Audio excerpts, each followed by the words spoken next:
Howdy, mates. How are we doing this afternoon?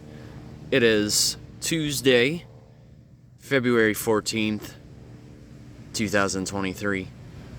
And of course, I'm sure many of you will say, Happy Valentine's Day. Which, that is the common celebration of this day. At least in the United States. I'm not sure how it's celebrated anywhere else. But anyways, that's not really the point of this video. Rather, instead, I want to provide a little discussion on what has occurred within the past week and a half. I'm sure many of you have seen, whether it be on the news or any articles, I'm sure many of you have seen about the issue of the train derailment that has occurred in East Palestine, Ohio. Now, East Palestine is actually in eastern Ohio, which just borders with basically the tip of West Virginia before it gets into Pennsylvania. And it's basically situated just along the Ohio River, which I'll go over that in a second. Anyways, I actually had some friends who reached out to my mother because she still lives up in Ohio, and for those of you who don't know, that is indeed my home state. So I really had to look into this issue a little bit. But they were asking if my mother was okay. Even though, the most ironic thing, we actually have a village called Palestine near my hometown of Greenville. But we're talking, this is western Ohio, bordering with Indiana. Anyways, so I'm sure a lot of you have been asking, like, what does this issue entail? Well, it's a pretty big deal.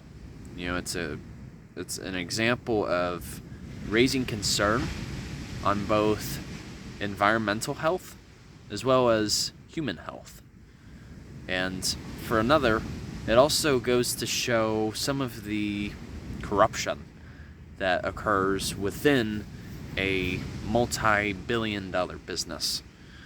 So I figured I would speak a little bit on that, because I've been reading too that other journalists who have been trying to provide, coverage on this occurrence, they've been getting arrested, which really makes no sense, because I believe that means something is trying to be hidden.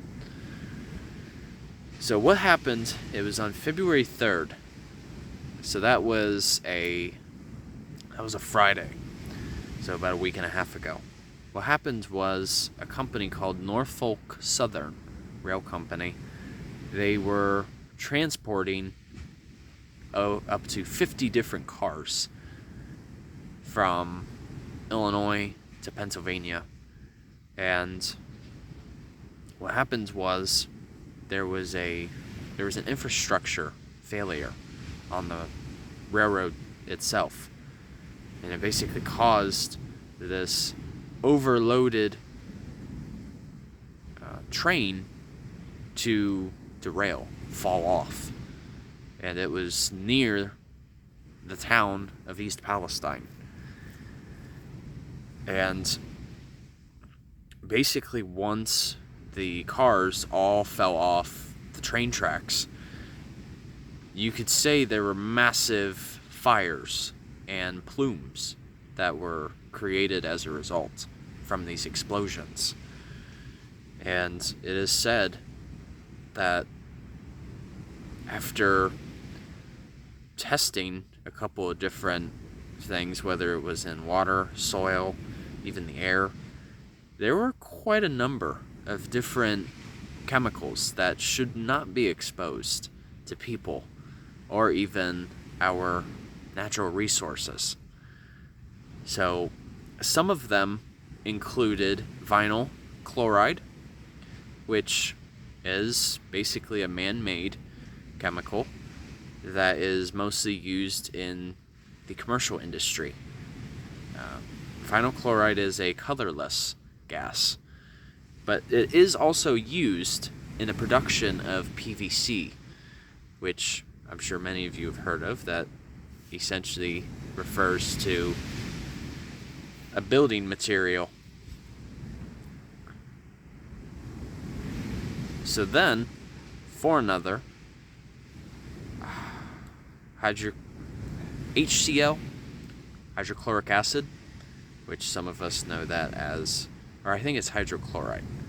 Anyway, some of us know that as bleach, but it can also be in gaseous form.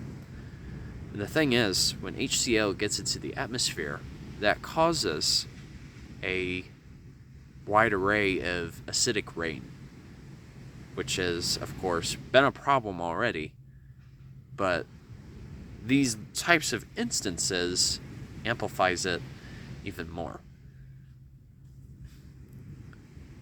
So I'm going to break this up, actually, into a second video, because this is already hitting over 6 minutes, and I figured that the next video can cover a bit more on the volatile compounds and some of the corruption that's been going on. So, alright. Peace out.